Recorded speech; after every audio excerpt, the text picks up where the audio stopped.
You took the seat beside me, and I felt it, the shift in the air, the way your presence filled the space, as if that seat had waited for you all along, as if the moment had been rehearsed in silence. I didn't look at first, eyes still on the window watching. Clouds blur into each other, trying to breathe slowly, trying to pretend I wasn't shaken. Then your bag brushed my arm, and I smiled. A quiet reflex, a piece of me saying hello before I did your voice. When you asked if that was your seat, was gentle and hurried, like you already knew. That answer didn't really matter.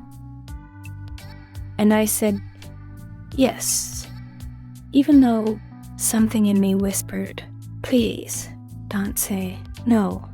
Please stay. Your jacket slid off your shoulders. You settled in elbows, tucked head tilting slightly toward me. Without words, you were already closer than I expected. I glanced at your hands, the way you folded them, rested them on your lap fingers. Still yet, everything in me started to move. I wasn't supposed to feel anything, not this soon. Not like this. Yet, my chest tightened with the quietest ache. You smiled just once, like the sky might open, and I found myself smiling back small. At first, then fully. We didn't speak right away. There was no need. There was something in the silence that said more than words could, something in your nearness that said, asked me gently to remember what it felt like to feel seen again. My shoulder brushed yours only slightly, but it felt like the loudest part of the flight. I closed my eyes, trying to calm the waves inside me, wondering if you felt them too, wondering if your pulse had quickened. The moment we met, you looked out the window and I looked at you. For just a second too long, memorizing the line of your jaw, the softness in your gaze. What was it about now that made me feel like I had waited through every layover, every delay, just to sit beside you? You asked my name, and I told you quietly, like I didn't want the moment to break, like saying it too loudly might make it vanish. You said yours, and I held it in my mind, in my chest, as if it belonged to me already. We talked not about big things, just the little ones. The weather, where we were going, the book in your lap, the coffee we never ordered. Yet each word was a step closer, each laugh. A thread pulled tight between us. I didn't even notice the plane moving. I only noticed how close we sat, how your arm rested near mine, how our knees touched slightly, and neither of us pulled away. I kept wondering if you were real, if this moment was some strange dream born from longing. Smiling, breathing, and I was here, falling slowly, quietly into something I hadn't planned for you. Shifted in your seat, turned to me, and asked something simple. Yet it felt like everything. I didn't know you, not really yet. Something in me whispered, you were already part of my story before this seat, before this flight, before I even knew how much I needed someone to sit beside me. The silence between us was louder than words, louder than any song I'd ever heard. It wasn't empty. It wasn't cold. It was full of breath and weight and things neither of us dared to say. You sat there, close enough for warmth, close enough for everything I'd been missing, yet neither of us spoke. Somehow that felt right. There was something sacred about the stillness, like if we broke it, we'd lose whatever was beginning to bloom between glances, between breaths, between the questions hanging in the air. I wondered if you could hear it too, the quiet hum of tension, the kind that says, this means something, even if we don't know what yet. I kept my eyes on the seat ahead, pretending I wasn't aware of how your hand had shifted closer, how your shoulder leaned ever so slightly like gravity, wanted us together like we weren't meant to be strangers for long. You looked down at your fingers. Your eyes said everything. Mine answered in a language that didn't need sound. Sometimes you learn more in silence than you ever could through words, and in those few still moments you learned me, and I learned you without explanation.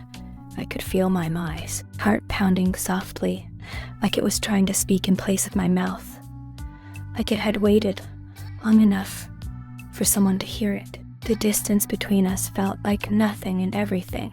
All at once I wanted to say something. I wanted to tell you that I hadn't felt this, seen this, held by the quiet in so long. But no words came, only warmth, only awareness, only the thundering realization that this silence was building something I wasn't ready to lose. You shifted again, your knee brushing mine, and we both froze, not in fear, in recognition. The kind of moment that doesn't ask for sound. Every second that passed drew us closer, even as we sat still. We shared a breath, an unspoken truth, a mutual hesitation, wrapped in something gentle and almost too tender to name. The cabin was full of voices, laughs, announcements, distant conversation. It was just you, just me, and the silence we kept between us. A silence I didn't want to break, a silence that said, I see you, I feel you, I might already care. I turned toward you, only slightly enough to feel the pull, enough to hear the question still unasked. I think you heard my answer in my stillness, in the way my body leaned without touching, the way my chest rose too quickly. And you smiled softly, barely, but it cracked something open. The silence trembled like it knew it couldn't hold everything, and still we stayed quiet.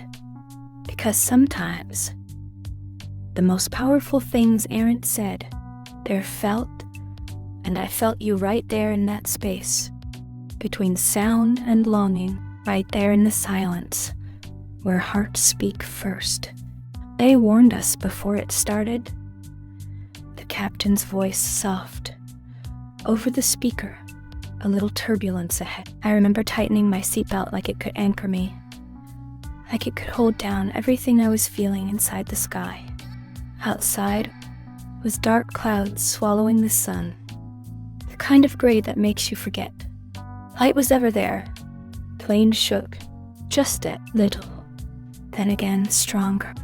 People flinched, hands gripped armrests.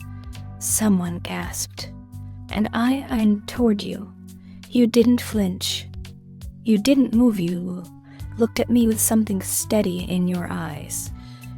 Something soft, and just like that, I forgot the storm. Your gaze was warmer than the cabin, and somehow, even as the plane rocked, even as the wind roared outside, I felt still. You didn't say anything, you just looked at me. And it was like you were holding my hand without touching me outside. The clouds raged, the world trembled. But inside, there was peace. For the first time in days, maybe weeks, you leaned your head just slightly toward me. A wordless gesture telling me it's okay. You're safe. I wasn't used to that feeling. Safe. Especially with a stranger. But somehow, you weren't a stranger anymore. Maybe it was the storm. Maybe it was something older, like we had met somewhere. Before you smiled so gently, like you knew I needed it more than I realized. The lights flickered. The plane dropped slightly, another gasp. Another jolt, and still my heart was calm. Not because I trusted the sky, not because I believed we'd find. Because you were there beside me, and your presence was an anchor. You asked, with your eyes, "You all right?" And I nodded, because suddenly, somehow I turned toward the window, watched the clouds shift, watched the gray fold into itself, and still your presence pressed gently against the edge of my nest. Awareness, a quiet comfort I hadn't known I needed. Your hand brushed the armrest close to mine, not touching, almost the kind of almost that holds more weight than 1,000 words. I closed my eyes just for a moment and felt everything settle. The shaking slowed. The captain spoke again. It's passing. But I had already found calm, not because the turbulence was fading, but because you were still beside me. There was a stillness between us, not the cold kind, the kind that says, I see you. Even in the chaos, I opened my eyes. You were still watching the sky, still, steady, still, near. Stay not to the flight, not to the seat, this to you, because the storm outside could rise again, the wind could scream, the clouds could close, but with you beside me, there would be calm. There would be silence and safety, and maybe something more. I didn't know your name. You didn't know mine. And still somewhere in the middle of fear and altitude, something had begun, and I wasn't ready to let it go. You looked at me just once, just long enough to steal the air from my chest. I wasn't ready for eyes like that, so steady, so real. We hadn't spoken, not yet, and still something had already shifted. I turned away, then glanced back, and you were still looking like you didn't care if I caught you staring a corner of your mouth, lifted, not a full smile, just enough to undo me completely. I forgot the sound of the engine. I forgot the seat beneath me. I forgot everything except the space between us. It wasn't wide, but it felt like an entire world, a world I suddenly wanted to cross. And maybe you felt it too. That maybe held more weight than anything I had known in months. I breathed in slow, hoping it would steady the storm inside me.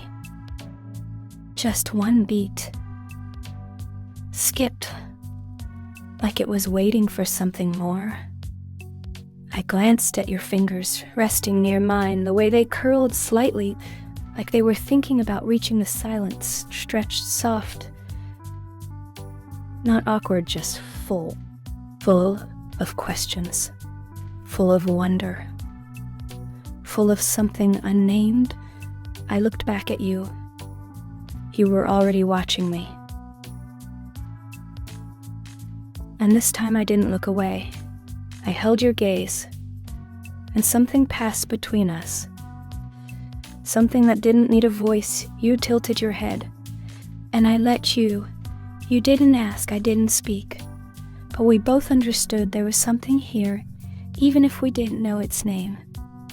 I smiled quietly, almost shy, and you responded like we had done this before 1,000 lifetimes ago. There was no script, no plan, just a moment unfolding slowly between two strangers. I wanted to ask what you were thinking, what you were seeing when you looked at me like that. But I stayed silent because sometimes words get in the way. And my entire body noticed I looked down. Then back up. You were still watching like nothing else existed.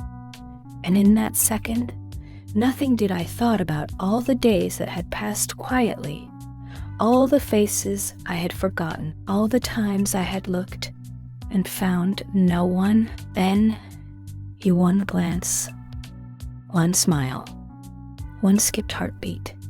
You changed the rhythm of my day.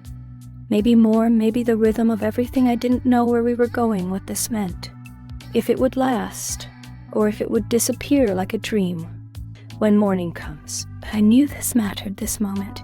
You, me, this sky. I was alive in it, completely. I shifted slightly closer, not enough to startle, just enough to answer the question you hadn't asked. Your eyes flickered to our hands, to my shoulder, to my lips, and back to my eyes. You smiled again this time.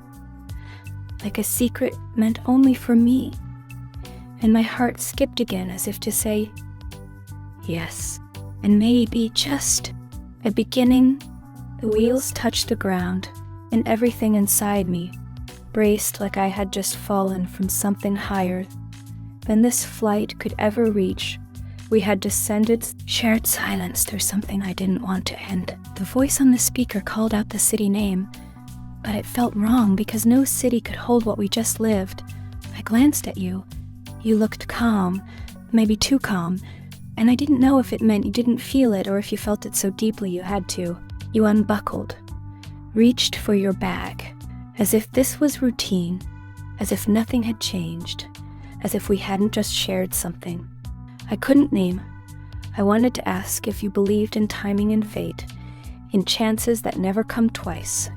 You turned to me and smiled like you already knew what I was thinking. That smile was the softest anchor I had ever known you. Said, "Thank you," quietly.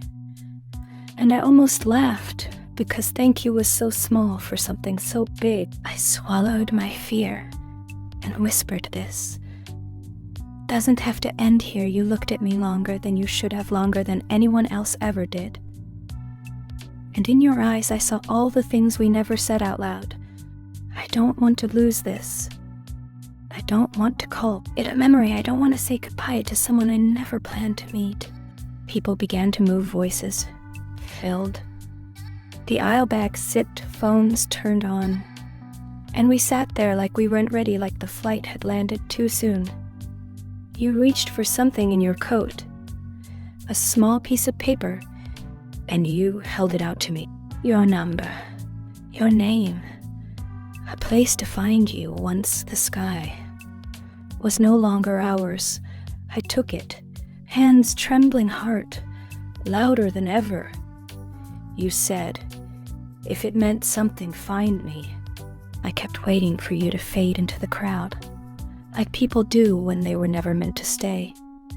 But you lingered just beyond the gate eyes, still on mine, like you were giving me one last choice, to walk away or to remember. I didn't wave you, didn't either, because this was never goodbye, just an intermission, a comma, a pause. I held the paper like it could burn, like it could bloom. I walked away, but not far, and never fully. You stayed with me, in the rhythm of my breath, in the echoes of laughter that only you could pull from me. Landing didn't mean goodbye. Landing only meant the story was leaving the sky and stepping into the world. And maybe one day, my hand will reach your door. My voice will say I never stopped thinking about you, because some flights aren't measured in miles. Some flights are measured in hearts, and you were the one I didn't see, coming, the one I can't let go. If this story moved you, if you felt it too, don't forget to subscribe and turn on the notification bell so you won't miss the next story that's already waiting for you.